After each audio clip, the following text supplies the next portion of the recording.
Good afternoon, ladies and gentlemen, and welcome to the Nelson A. Rockefeller Center at Dartmouth College. Today is our presentation of the Portman Lecture in the Spirit of Entrepreneurship. My name is Andrew Samwick, and I am a professor of economics here at Dartmouth, as well as the director of the Rockefeller Center. I'd like to take an opportunity to extend a special welcome to the members of the Dartmouth class of 2016 and their families who are visiting for Dimensions Weekend. I look forward to seeing you at the Rockefeller Center open house tomorrow morning and in the fall when you matriculate. The Portman Lecture is an annual event at the Rockefeller Center hosted in partnership with the Amos Tuck School of Business, through which we seek to encourage a discussion of entrepreneurship and the many challenges of starting, growing, and running new enterprises in all fields of endeavor. We are very fortunate today to welcome Schramm, who recently finished a decade of service as the president and CEO of the Ewing Marion Kauffman Foundation. The Kauffman Foundation is the world's largest foundation devoted to entrepreneurship. Under Dr. Schramm's leadership, it became the world's premier organization dedicated to developing high-growth firms and understanding the role they play in economic growth. Today, the mission of the Kauffman Foundation is to foster opportunity through both education and entrepreneurship. At the level of any given individual, either opportunity is a good one. But for society as a whole, I would argue that it's entrepreneurship that is in scarce supply. There are many organizations focused on education. There are far fewer focused on entrepreneurship. Our pedagogies for education are well established, if not always well implemented. We know much less about how to foster entrepreneurship. And most importantly, I think, by itself, education doesn't create jobs. And education may qualify you for a job, but it's entrepreneurship that creates jobs. I listen frequently to political ideas and arguments about how to grow the economy, and I wonder why that simple point is so often overlooked. As we enter the thick of the 2012 presidential campaign, no issue will loom larger than job creation. A discussion of entrepreneurship should be front and center. I'm happy that we get to begin our part of that discussion this afternoon. The link between entrepreneurship and jobs has a more local and a more personal dimension as well. In the spring of each year, many of our students are finishing up their degrees and looking forward to finding a place in the workforce beyond the comforts of Hanover. As I have told some of them recently, the entrepreneurship recruiters don't come to campus to interview you like the management consultants and the investment bankers.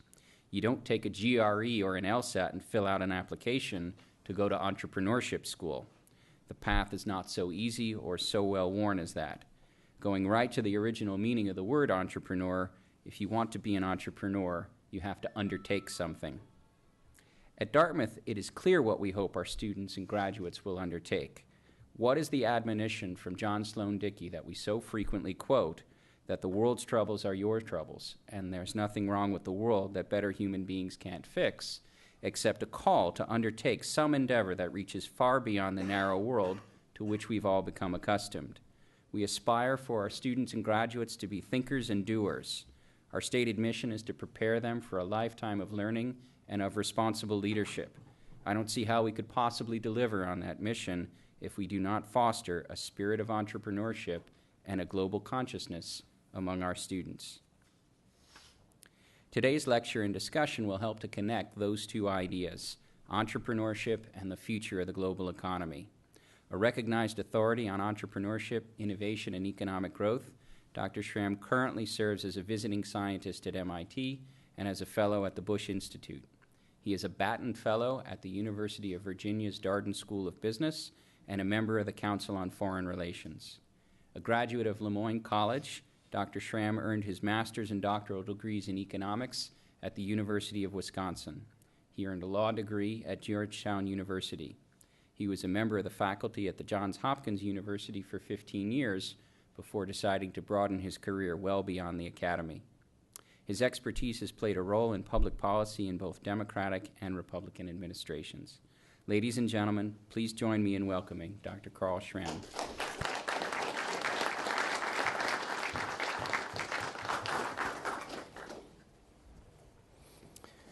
Thank you very much. That was as enlightening an introduction as possible. It spent very little time on me, and did the substantive stuff related to the topic. I especially liked your comment that education might get you ready for a job, but it's the entrepreneur that makes a job. And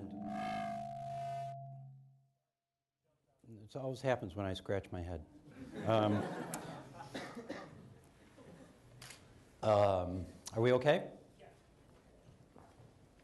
I once saw a wonderful bumper sticker that said, "Can't spell entrepreneur? Become one and hire somebody who can." Actually, the word is, in fact, somewhat confused. It's the French phrase for undertaking. Some people think that the connection between venture capital and undertaker is appropriate. I once marveled at George W. Bush commenting to the Premier of France that the problem with the French economy was they didn't have a word for entrepreneur. So anyway, my topic is about entrepreneurship. It's entrepreneurship and global growth. And I think I want to treat this from two different perspectives. First, I want to talk about entrepreneurship per se. I want to talk about it in the American context. And then I want to talk about it in terms of what it means in global context. As Professor Samwick said, if I could be happy about one thing I did in my life, it's basically take the study of entrepreneurship and seat it, if you will, in the larger context of economics. 10 years ago when I went to the Kauffman Foundation, if you had wanted to go and talk about entrepreneurship in a serious way, in a policy way, you couldn't almost go anyplace. Indeed, I would basically say you couldn't talk to anyone. With a few exceptions, Will Baumol would be the principal exception. The great thinkers that actually saw entrepreneurship in the larger economic context of growth were dead. The prime most example of that is Joseph Schumpeter, who died in 1950. Schumpeter saw, with his enormous clarity and his great phrase-making, an Austrian economist, this great phrase of creative destruction, it was Schumpeter who points out that in capitalism, it is the entrepreneur who challenges the incumbent businesses.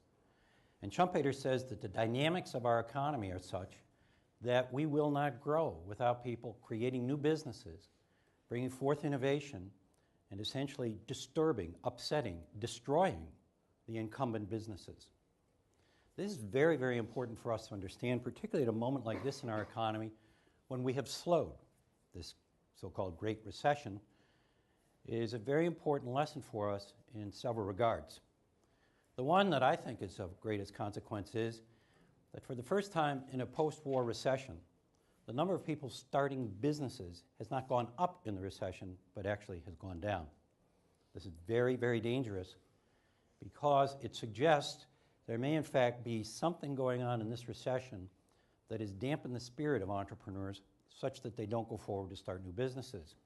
The reason this is critical is, and I will suggest to you that you won't hear this from many other economists, so you ought to come here to school because they have people like me come here once in a while, okay? Am I doing okay? All right? Trying to swell that class of 16, okay?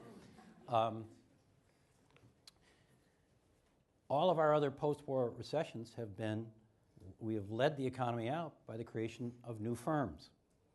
Now, that's probably easy to understand in the sense that with recessions, we see upticks in unemployment, and often it's large firms that disemploy critical people at the cutting edge of where the firm's innovative frontier might be. So those of you from Tuck understand that in times like this, preparing you to become a business consultant, you have a little playbook and says, at times like this, you tell our client companies, go back to your core business. What that means to the companies is fire all the engineers who are doing all the innovative stuff. And historically, when we fire them, they gleefully cheer, saying, this is my time to take all the stuff I've been working on at Amalgamated Consolidated. They've given me intellectual property rights over it because they just want to get rid of this as they go back to the core. And new companies are born. And the creation of these new companies is critical because new companies do three things. First, they actually are the vehicle for innovation in our society. And this is very important. It's more important now than it has been for a long time. So those of you who might have graduated when I got out of college 40 years ago, you knew that innovation happened in big firm laboratories. Bell Laboratories or Merck and Company.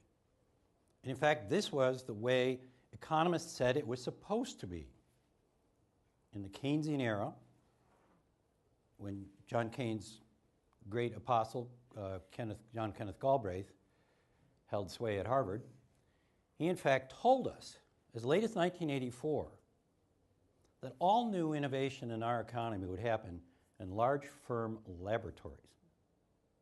And indeed, as if this mistake wasn't bad enough, and I don't want to pick on Galbraith, most economists make big mistakes.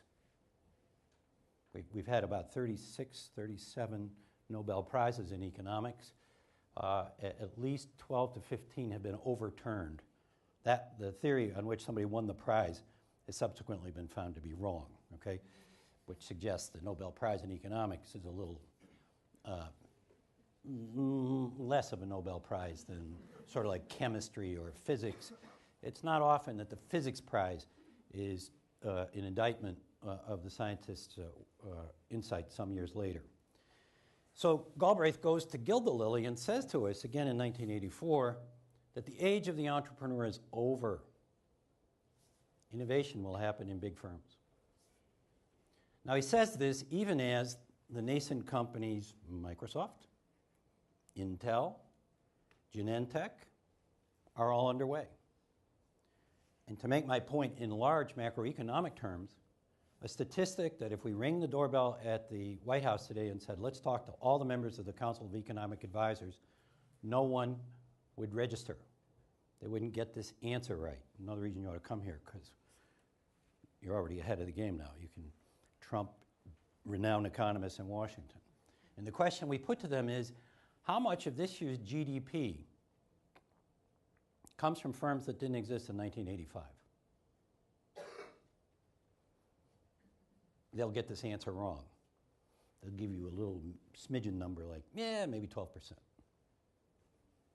Remember, we're saving all our huge firms in Washington. They're critical for making jobs. That's why we bailed out General Motors, Chrysler. We've got to preserve those jobs. Let them make new jobs. A little historic footnote, okay? General Motors now employs something on the order of 25 to 30,000 people less than it did when it took the bailout money, justified on the grounds of saving new jobs. Okay, so the answer is 40% of today's GDP comes from firms that didn't exist in 1980. This is astounding. They are the carriage, these new firms, of innovation, and most importantly, they are the carriage of new job creation. Almost all new net job creation in the United States is in firms less than 5 years old. So you can see why we're having such sluggish job growth. We don't have new firm founding. We don't have new jobs. This is a big issue. The last thing, of course, that new firms do, that entrepreneurs do, is they make all the margin wealth, the wealth in our society, which is critical. Now, by the way, let's just look at our economy for a moment and talk about the wave of entrepreneurship that's going on. Today, in a class, I spoke about this in terms of the United States and its entrepreneurial penchant or propensity and other nations. And with the exception of Israel, which is very small and doesn't count that much in one way, America produces on a per capita basis more new businesses than any other country in the world. We are a nation of entrepreneurs. And we're getting more and more entrepreneurial, sort of. The statistics since 2009 suggesting a downturn in founding notwithstanding, we have more and more of the human capital resource necessary to start this economy really good and maybe move it to 4 or 5% annual GDP growth to have a shocking sort of goal for us. So these firms create these jobs. And if you will, and we think of the United States, we bring about 30 companies a year to $1 billion in sales. This is really vital. When I talk about creating new net wealth in the society, it's this constant pipeline of new firms that are growing to scale. Israel brings about 8 to 9 a year. All of Europe brings about 2. All of Europe. Europe's population is the size of the United States. What's that tell us? Well, it's a great place if you're kind of wealthy, middle class and wealthy. It's a great place to visit and go on vacation, right? We hear that all the time. Well, it wouldn't be so bad if we were like Europe. Yeah, that's a perspective of people who are sort of at $250,000 of income and above. You know, taking the boat to Capri, in the Sidewalk Cafe, outside the Maurice, okay? Over there at the flower market in Rome, on La Via Veneto. It's a nice life. That's not how Europeans live. Europeans live in an economy that grows 1% a year and has no new churn in terms of new businesses. The reason is, this is the policy of government. It's industrial policy. We favor big firms. We favor big firms. This is very, very dampening to the spirit of entrepreneurship. It's one of the reasons why so many people from abroad, including Europe, trying to get into the United States to start their businesses. We are a magnet for this type of human talent, and our magnet is basically freedom, a wide open economy. People don't care if you fail. I used to be vice president of Fortis. I was president of several divisions in the United States. Fortis is a big Dutch banking and holding company.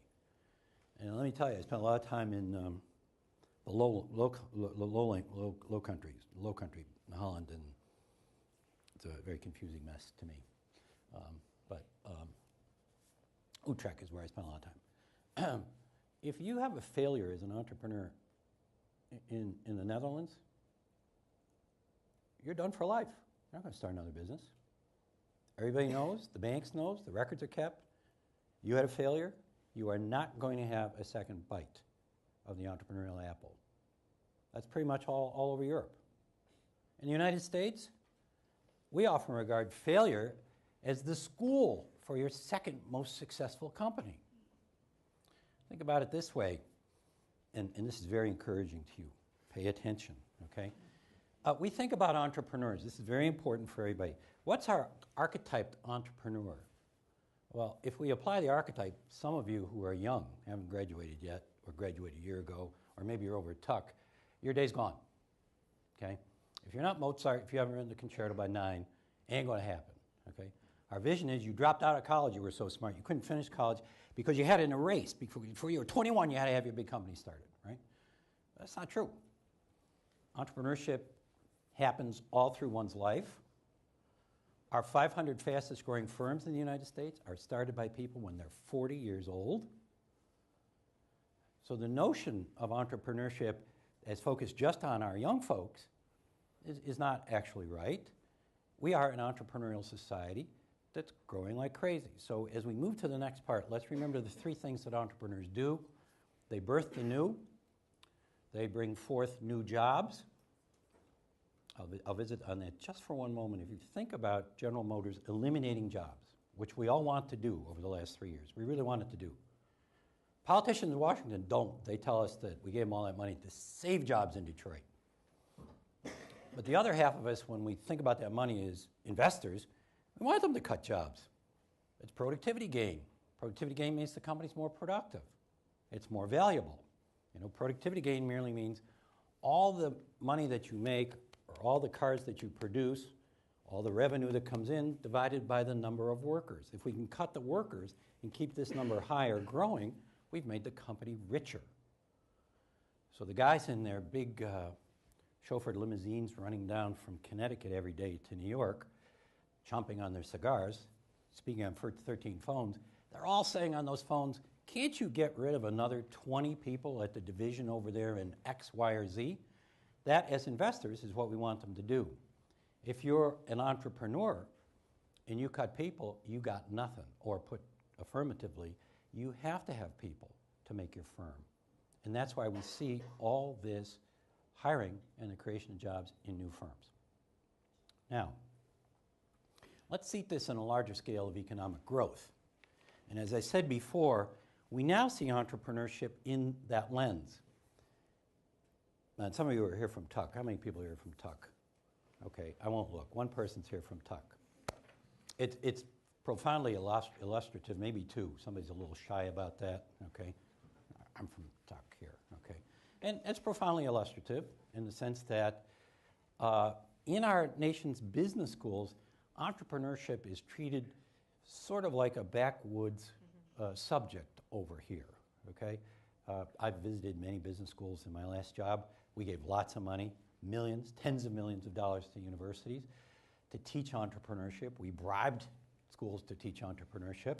You get to profoundly important business schools. I've sat with the dean. I said, now tell me about who teaches entrepreneurship. I say, well, we got this guy. I said, is he a tenured guy? Well, he's an adjunct guy. You should meet him. His office across the street in the bottom of a hotel. He runs our entrepreneurship center for those freaky kids who want to fool around with the business while they're here at school. Okay? In this particular case, the person I have in mind was a retired audit partner in a big 8 firm at the time, now big 4 firm. That's right, an audit partner in charge of entrepreneurship teaching at this major university. Okay? Very famous university, very famous business school. Okay? People don't treat this subject seriously. And in fact, if we think about how we teach it in business school, you're going to go to business school? Maybe. You might not after I tell you this, because you'll have all the secrets, okay? All right? This is like going to the Wizard of Oz, okay? They teach the whole of starting a business in this extremely mechanical rubric of writing business plans. Now, to go back to our 500 fastest growing firms that are started by people at the average age of 40, these firms are critically important to the future of this country. More than 60% never wrote a business plan. So what are they teaching in business school? Well, the business school plan is a very rigid mechanical document that is invented in business schools some years ago for the purpose of teaching entrepreneurship. And they snitch a little out of the strategy department because they think about plans. And they snitch a little out of the finance department called venture capital. So the process of how we think in academic terms about teaching people to start business is essentially boiled down, half-baked and half-merged curriculum from business, where people learn how to write a business plan with the view that high up there in the high meadow with the high clover sits 3 or 4 great judges, venture capitalists. And if I write the great plan and I get up those stairs on my knees, they'll give me money to start my company. Again, a false narrative. Our 500 fastest growing firms, only 14% ever had venture capital. So we have to teach this process as if venture capital is the end of the road, the messianic moment, the end of history. It's crazy. It's not how companies go. It's not how companies are financed. And lo and behold, we teach the wrong stuff. So what we ought to do is think about what we should teach people, because the point of this lecture is that we should have more people doing this. Now think about this. We only create 700,000 new firms a year in the United States. Sounds like a big number. We do more on a per capita basis than anybody else. But if we set this in the framework that the whole enterprise, the whole economic enterprise, should be focused on growth. So 4% GDP growth is better than 3%, is better than 2%. The United States has grown on average 3% a year for 100 years, never ever equaled in human history. Imagine if we could grow 4%. The net welfare gain that would come over this country in the space of 25 and 50 years. We could eradicate poverty. We'd never have a deficit. We'd have all the money in the world to advance the frontiers of energy consumption. And as I said, we could eradicate poverty. Not only that, we could probably help out the world a great deal. I'll just drop a footnote here. One of the reasons you don't want to go to college, okay, is in college you'll hear all these memes like, oh, America's over, okay, and we destroy the environment, okay, and you shouldn't go into business, and growth is bad, okay? And what I'm going to say to you is, use your head, use your eyes, believe what your eyes tell you and not what people tell you you're looking at, okay? Because growth is good. We wouldn't be at Dartmouth in a building some very rich person gave to this school and subsidized tuitions and paid for faculty salaries at Dartmouth and at thousands of other institutions like this that are the incubus. They're the incubator for the human talent that makes the country grow and get wealthier and improve human welfare. All this came from somebody. It was imagined by somebody. And most of the buildings here and every other campus are from grateful alums who made a lot of money in this system, and oftentimes they are essentially the entrepreneurs. People who saw and imagined something fantastic, staked their fortune on it, took the risks, and made something fantastic for us. This is what entrepreneurs do, and this is the force of what we're doing. And if we have, my point being, a view that we should have more wealth, higher rates of growth, which we can get done, okay? Have you read Thomas Friedman? The world is flat? Don't, okay? All right? The world's very round. It's very bumpy, okay? And America's not done with, okay? He wants to sort of suspend life and let the Chinese communist model come to the United States for just one day so brave bureaucrats can adjust all the rules and we get wealthier. Ain't gonna happen. It's not what's gonna happen. It's going to happen in free markets where people have the freedom to imagine, to start companies, to bring those companies into the role of making new jobs for people and making wealth that is shared throughout the society and is shared in places like this and improve some successive generations the capacity of the society to continue to grow and expand human welfare. So the question becomes, a very important question in a university, how come we only have 700,000 people taking this step every year? And a question that's is almost never asked, which is a great speculative question. It should be asked by all of you. It should be asked by you, because you don't know if you're in this box yet, and you should be. And you should be there, and you should take your friends with you. Perhaps we envision, which I think is fair to say, not all the creative people start firms. We have people running over here writing sonatas, painting pictures, designing buildings. But there are a lot of people who express their human creativity in commerce and business. It's very important to understand. It's their way of being authentic.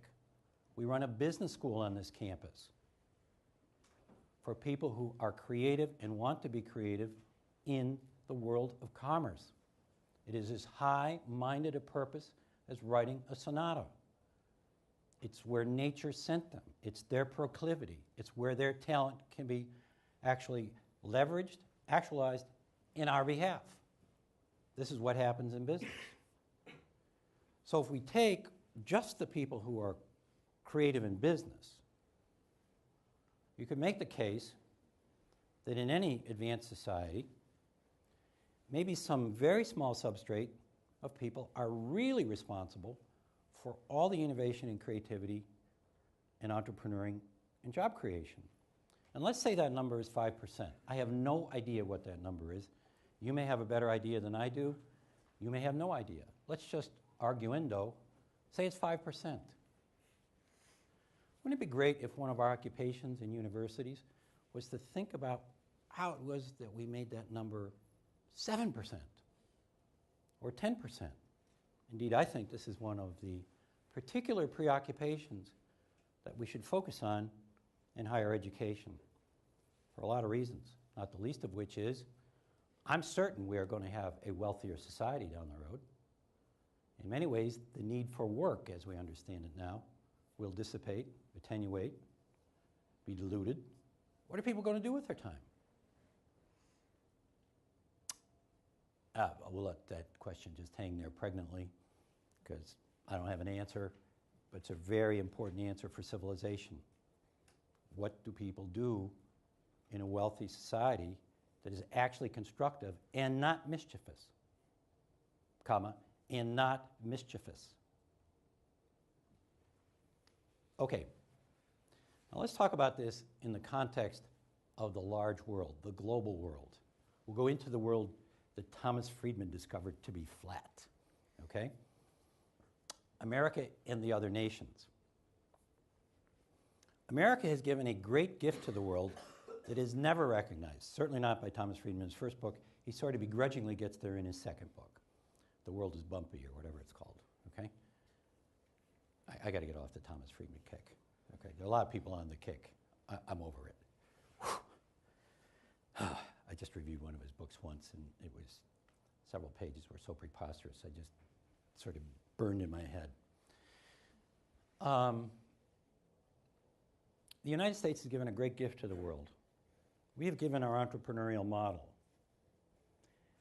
You know, all those graduate students from other countries who were here when you were in graduate school, not here necessarily, but wherever you went to graduate school, and I went to graduate school, those folks were here not just becoming engineers, physicists, chemists. They were here watching how the American economy worked.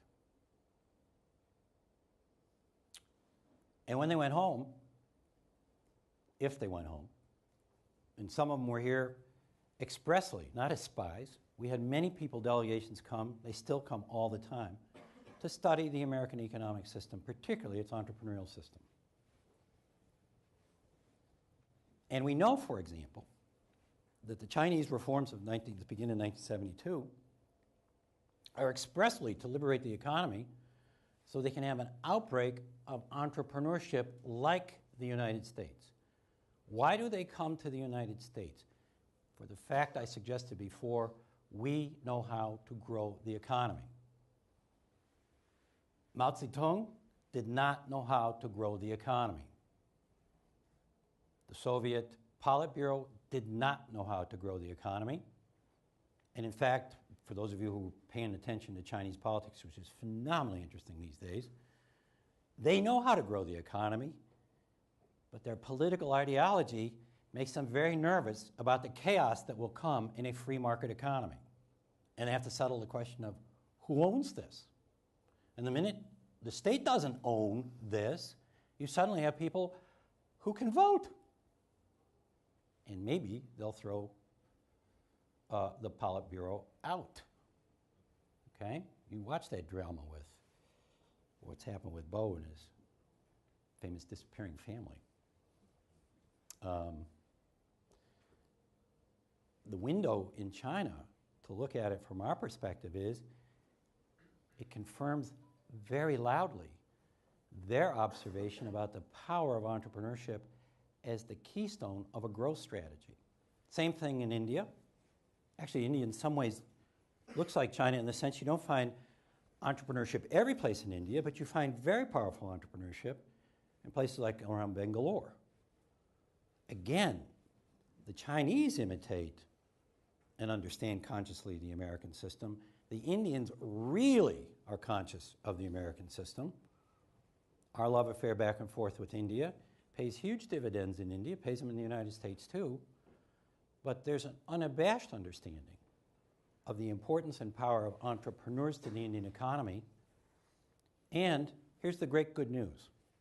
Here's phenomenal news. This is historically important news. I wish I had drums, trumpets, and other stuff, okay?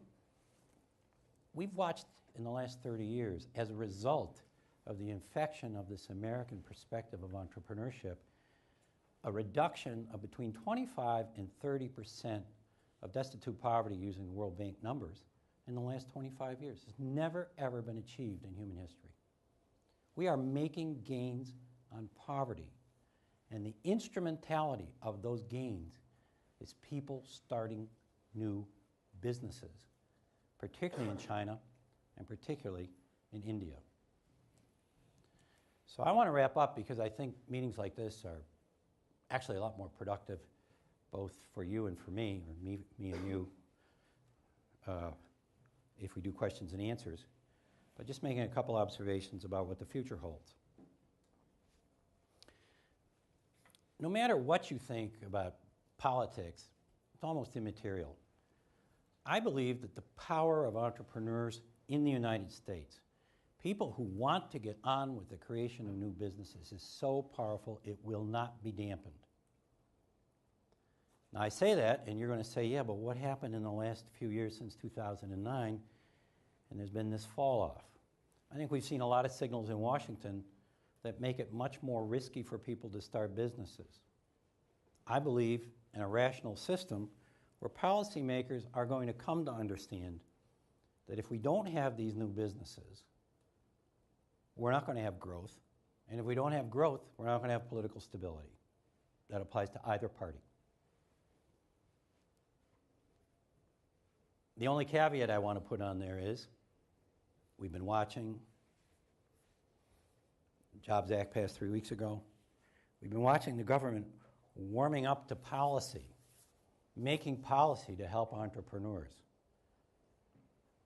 I can't sort of hold those two thoughts in my head at the same time. The government helping entrepreneurs get started in making new businesses. And of course, government will do this always under the rubric of we're investing. Now, before we get deep into that, and this will likely sound in today's modern discussion of politics as if I'm making a partisan comment, I want to wash partisanship away and just say Solyndra to you. Because Republicans could make the same mistake, and they have. Remember, it's George Bush who bails out the motor companies. Solyndra is our poster child of the government saying we're going to invest, and we're going to pick a business that's going to succeed, an industry that's going to succeed. And of course it didn't. Not a lot of explanations for it afterward, but the reality is it was a bad bet. And the proof of my case is that the first money in was venture capital money. But the venture capitalists wouldn't put in the next $500 million. No, sir. They called all the senators and everybody else and said, could you put in the $500 million and save our investment? And in fact, save their investment we did. Because when it went down, we lost collectively, us guys, something over $560 million. But those guys, the first money in, the venture capitalists, had their money protected. Okay? Now, why do we visit with this? Because this is the archetype that you want to carry in your head. And when government says, we're going to help entrepreneurs, we'll have a venture fund, or we'll start to invest directly in the future, in this hot new area, energy technology, okay? You have to be cautious because they're not investing their money, they're investing our money, and when it's public money, nobody cares.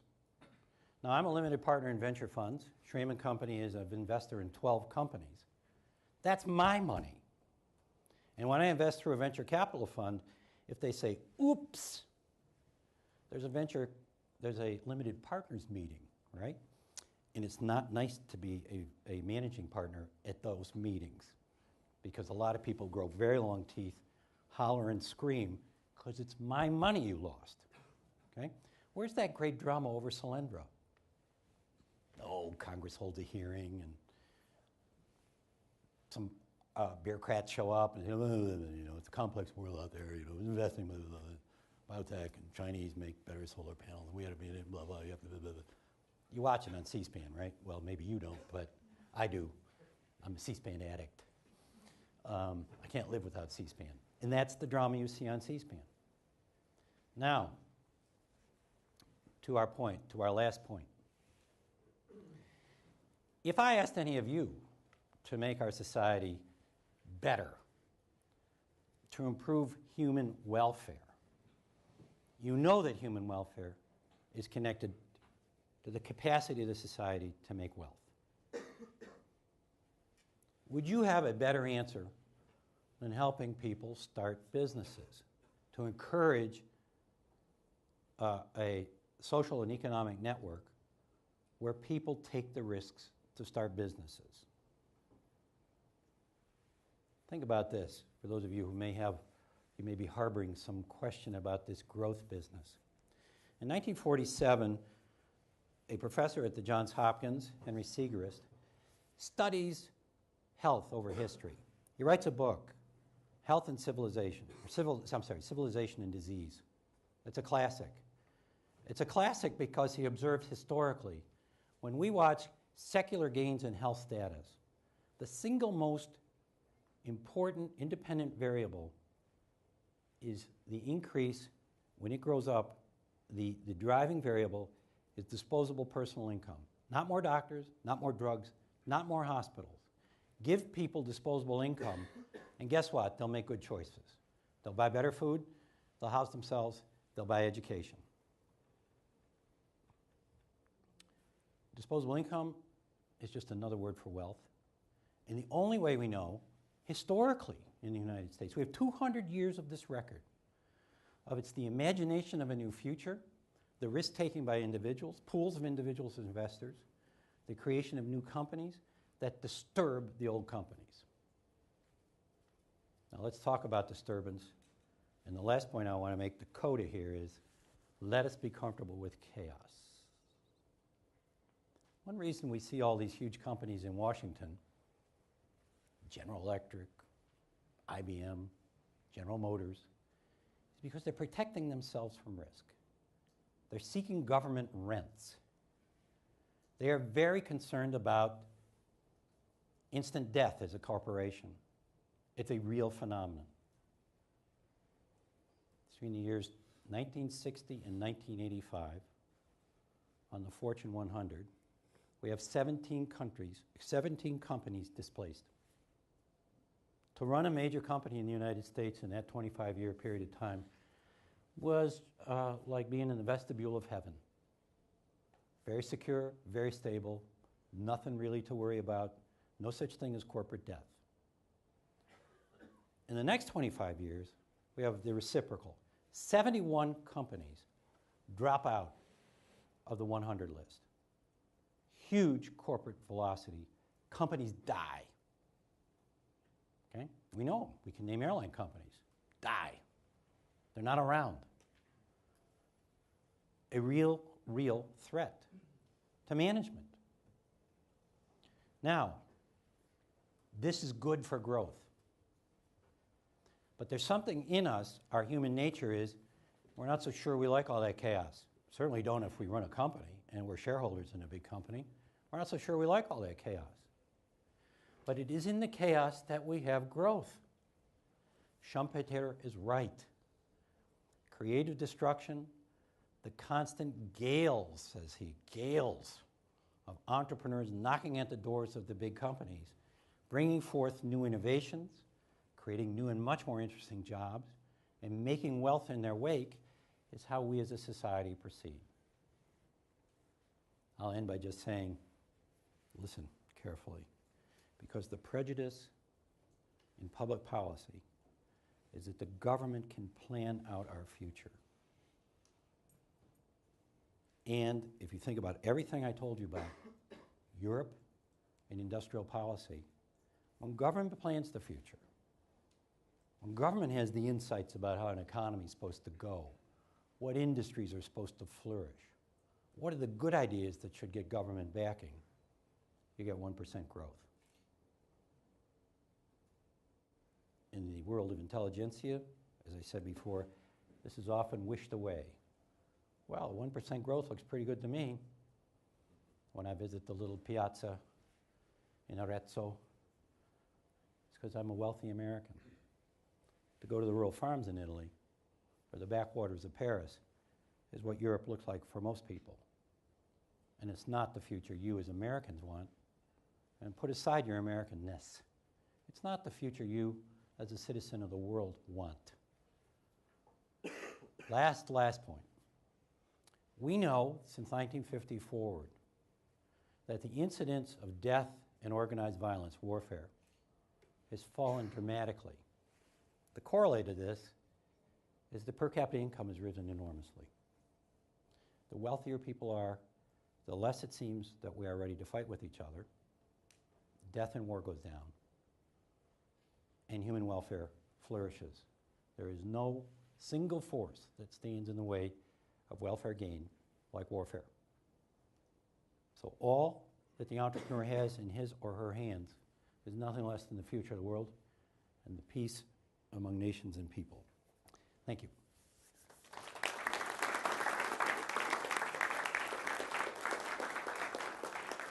We have 2 microphones and 1 aisle, so I'm going to watch this pirouette. You're going to go find people with questions. There's a guy on the corner there, okay? And don't make them too hard. And you're thinking up a good question, right? You better have, because they're going to take your admission away if you don't have a great question. Entrepreneurship in the developing world has been in the news in the last decade with micro-lending. And I wonder if you know what the research says about the results of that, because initially it was very exciting, and then I've heard more recently that the sustainability of that growth depends on the infrastructure in these countries as much as whether the little guy is able to get hold of money to start a business. Yeah, okay. Now I'm going to walk into a little hot water here, okay? It's hard to talk about micro-lending and its impact in empirical terms in a university audience, because there are certain things university audiences are wedded to. The micro-lending is wonderful, because all the memes that flash out of that are, it's women doing handiwork, okay? That it's not harmful to the environment. We read books like 3 Cups of Tea, and we fall in love with this idea that, you know, we can change the future of Afghanistan by building schools, okay? The hard reality is micro-lending starts in Bangladesh. Professor Yunus does it. He gets the Nobel Prize. There's no evidence that per capita income has changed much at all. And think about it. Think about it. Just ask yourself this question. What did we miss in making America that made America look like this? Did we do the wrong thing? Should we have had micro-lending to make America? We couldn't have. Put differently, if we micro-lend as our stratagem, will a country that embraces that ever have a modern university or a modern hospital? There's no scale gain, and wealth is made in scale gain. So I don't want to rain on the parade. It's altogether important. The use of cell phones to make markets is really of consequence. You know, if I was king of the world, I'd put cell towers all over Africa, because free information and free communication is the predicate of growth these days. But we have to be very serious about what our prescriptions are. It's very, very important. Okay? I'm put differently. Okay, the next question, the follow-up question is, okay, so what would you do for growth in the third world? Okay, and the answer is, I would create a holistic approach that actually first and foremost envisioned growth. And this is actually quite a radical departure. Because in the United States from 1950 forward, all of our theory of aid, USAID, is not growth at all. We are a schizophrenic country. We propagate a notion of sustenance. Actually, I think it's fully racist, by the way, our government's policy in this regard. Okay, so we go to an African country, and we envision that the best we can do for them is sort of make them live. Sustenance, sustain them. We never say, hey, how about a growth economy? And if you want to run into the cost of this schizophrenia, there are a lot of people in Africa, political leaders and others, who are hugely resentful of the United States for not bringing the message of growth there. And it's a very important thing, because sometimes in faculty clubs we say, oh, it would be great to have sort of a micro-lending world, right? As the professor of economic development says, Fred, I want another crab cake quick, okay? You get my point. The cultural drift here, or divide, okay? Now, why don't you go to this gentleman with the beard, okay? Because he's been nodding his head in assent half the way through the lecture, and I got nervous. No. You I should got have gotten nervous nervous at halfway. You should have gotten nervous. I was very pleased. There's just one thing that you were too nice to us about. one of the big problems is that universities have failed just devastating in mental innovation. Let me give an example, because getting new ideas that can drive change. Simple example, I discover that hydrogen can be made, this is a Defense Department study, using solar energy to split water, make hydrogen fuel cells, drive a car, no pollution, don't have to import oil, there's an infinite amount of it because the hydrogen comes out the other end, it hits oxygen, makes water vapor. So you're actually storing solar energy in the hydrogen. Nobody knows about this damn thing. All right, Toyota is now making a hydrogen car. Where are they making it? In Europe. Why?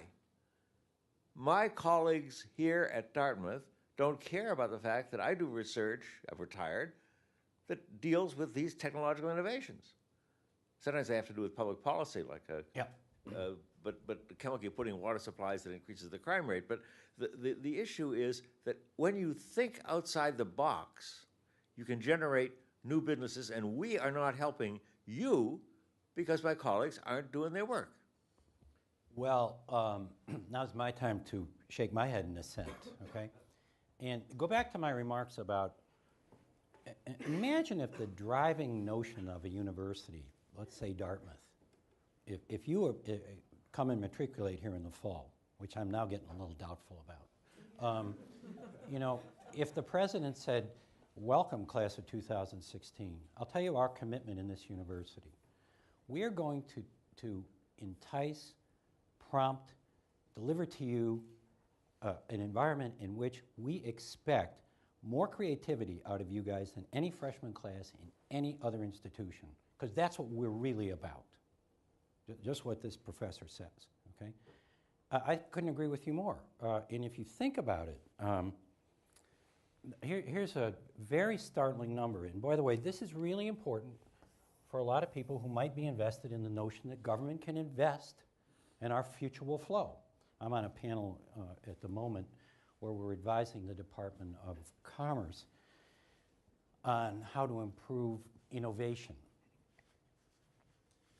I chaired the panel in the Bush administration. We were the fastest, cheapest panel the government ever put together. I don't know that to be true, but we wrote our report way before our deadline because it was a great report. We had a lot of very important people on it. Sam Palmisano was chairman of IBM was on it and so forth. And we concluded we couldn't measure innovation in the United States, and who cares, okay? It's happening, but if you can't measure it, you can't actually take policy. And so what I was hoping to do is, appropriately, bring this to a conclusion so we didn't make any mischief. Now, the current panel, basically, a third of our panel are presidents of universities. Some are venture capitalists. What do you think their recommendations are?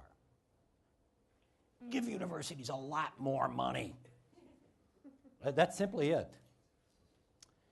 And here's something that troubles me about universities. If you look at the rate of new discoveries coming out of NIH, okay, this is a little radical, but it's steadily, secularly trending down. Now, mind you, President Clinton doubled, that is 2x, 2 magnitudes, the budget at NIH.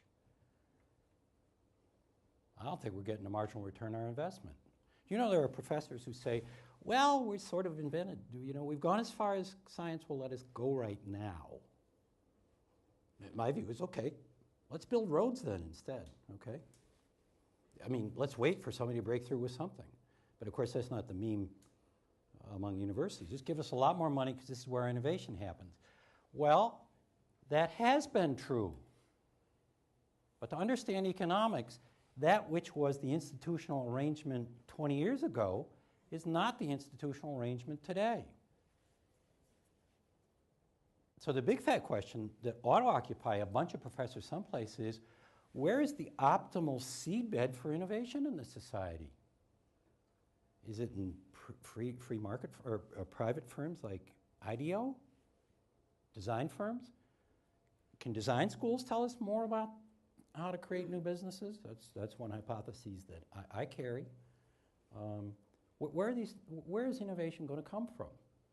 But we don't even have that dialogue underway. So your question's particularly well taken. Yes, you're in the neighborhood, okay? Thank you again for coming. I have a question that's kind of directly relevant to what you just addressed. But so talking about the incubators for innovation, currently we see a lot of young people, under 20, coming up with entrepreneurial ideas solely based on, say, Facebook apps or iPhone apps. And they're becoming increasingly specialized and increasingly bizarre. And you could call that new value creation, but at the same time, how do we produce the sort of innovations that are based on a very specific and necessary knowledge base that only comes from universities? No. I agree with you right up to the back end. That only comes from universities? That's not clear. That's not clear. And in fact, I think we are making a huge mistake by going into the future thinking it's just universities that can do this. I think we should stress test our universities like crazy. And you watch, because I'm watching it in this panel, and you watch it, because it's going on in Washington. The current administration is very friendly to big universities. They have tortured for-profit education establishments, okay? Tortured may be a little big word, but if you were running one of those companies, you'd think you were tortured, okay? Because it's presumed you're no good. Now, there's a lot of abuse there, taking veterans' payments and so forth in the private sector area. But query, is it abusive to a student to let them come to a fine university and take a course, become a major in leisure management? That person's not going to be productive. That person's going to they're going to need a public sector job running a park. A job that does not require a college education, by the way. But it burns up an awful lot of college resources. And it populates a campus with a lot of people who sort of, are they scientists? I mean, are your colleagues, you don't teach on, I hope I'm making the right assumption here. You're not coming here to become a leisure time study manager, huh? Okay, all right. I hope they don't do that here. But there are a lot of colleges and very splendid universities who are spending a huge amount of the university's resources on stuff where we're never going to have any innovation. Indeed, we have counter-innovation. Think, if you will, of graduate schools of education. They are a counter-revolutionary force, if you will, or counter-innovative force. For starters, okay? So let's make the presumption that it ought to go on in universities. If it's comfortable here, okay? And I gave absolutely the wrong answer, but I've been assured that that door goes to the street, so, okay. But, your question is really, where are we going to find this, right? Where is it going to be yeasted? And I think we have lots of little clues. People running incubators. This year, by the way, we have more angel investors in new firms than venture capital investors. Angel investors are people like me who've been tried in firms. They know a huge amount of technical, not me, but a lot of people do, huge lot of technical stuff, okay? They can encourage and push innovation in these firms. A firm that I'm an investor in has 60 patents. The innovation's going on totally outside. It got kicked off at the University of Minnesota, but it's going on way outside the University of Minnesota. This is how your blood will be drawn into a test facility, okay? It'll be painless. It'll be a prick of a laser. It'll take a micro drop of blood. You won't even know it. And we will do 80 assays in this 5-ply piece of plastic, okay? It will revolutionize us. By the way, like technology, it'll put a lot of people out of business, so you can be sure the American Society of Phlebotomists will be in Congress saying, oh no, that can't be nowhere near as accurate of me going, vial 1, vial 2, vial 3. Want a little infection risk? Yeah, we'll do 4. Okay? All right? No, I mixed up the vials. I'm sorry. Right? You don't have diabetes. I'm so sorry. Right? I guess you get to live some more or whatever. Okay? All right. You had a question there, sir.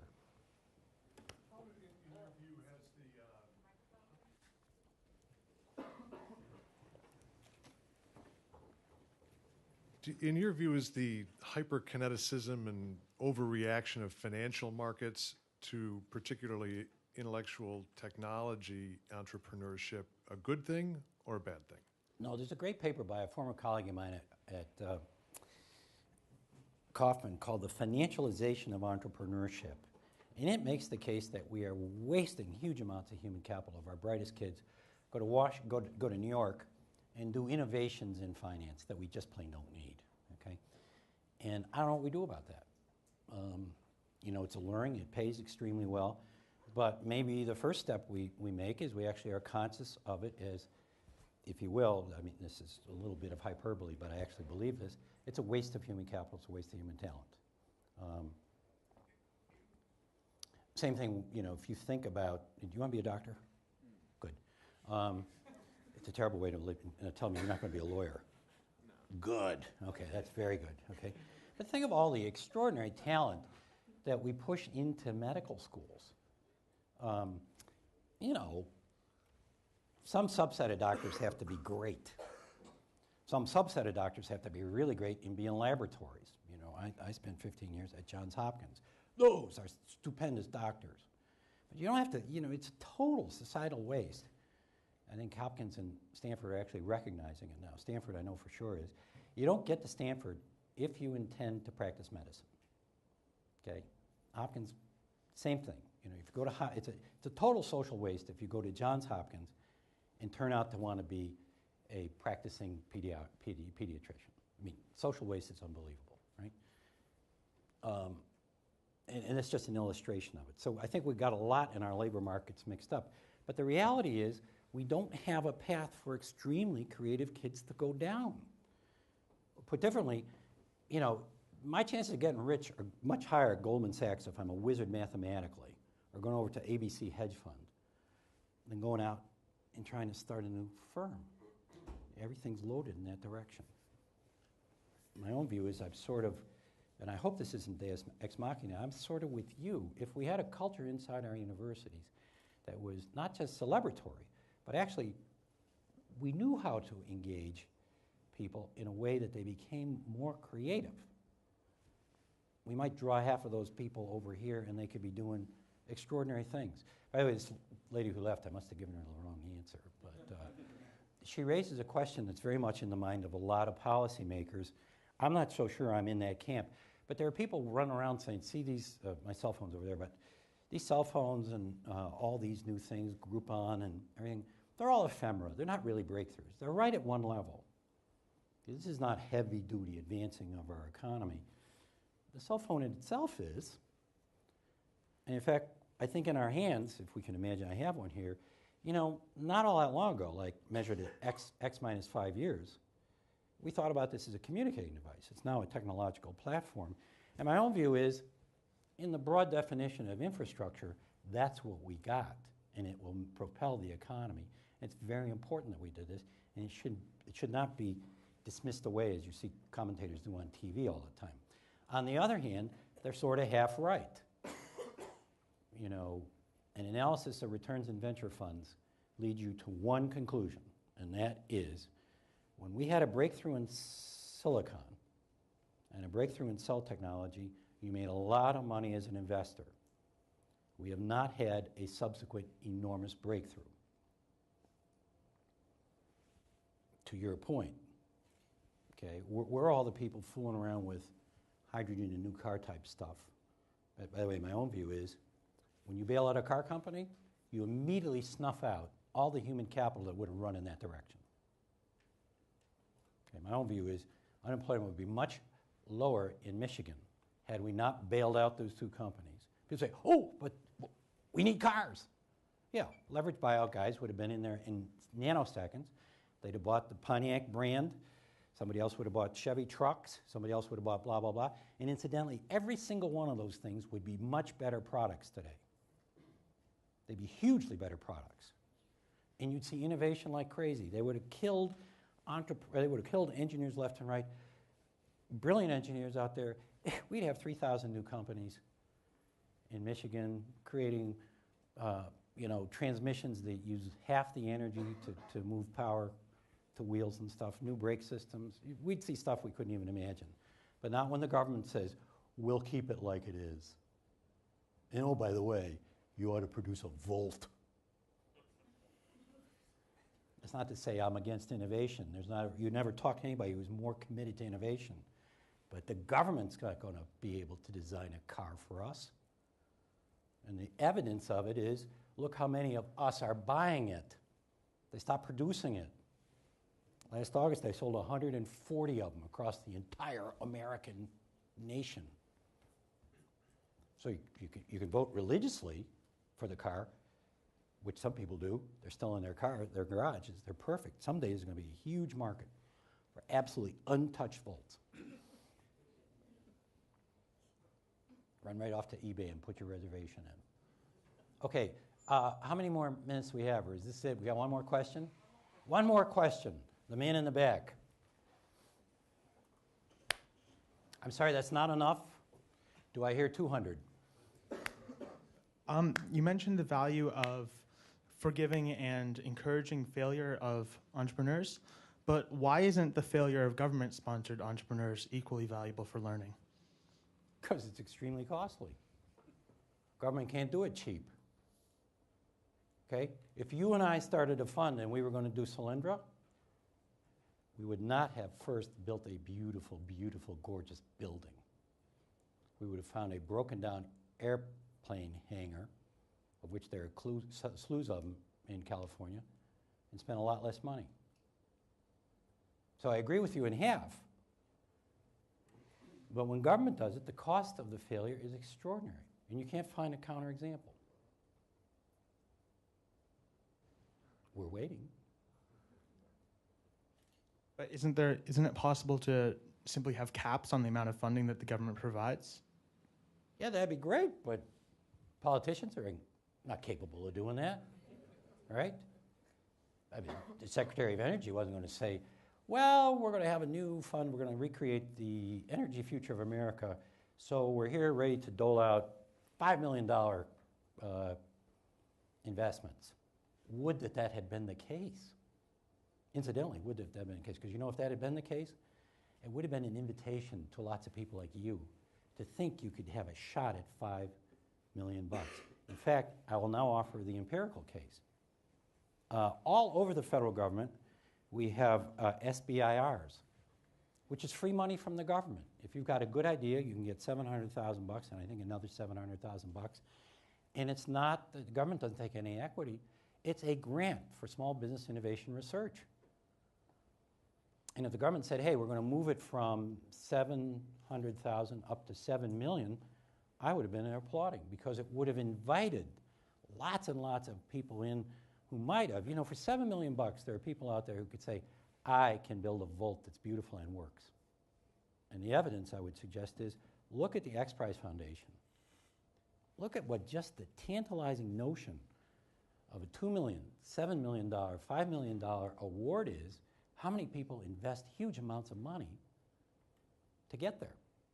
And the innovation that's happening, you know, the X Prize, I used to be a director of the X Prize Foundation, and one of the great extraordinary things is there's a prize to develop a technology to come up with oil scum if there's oil on the ocean.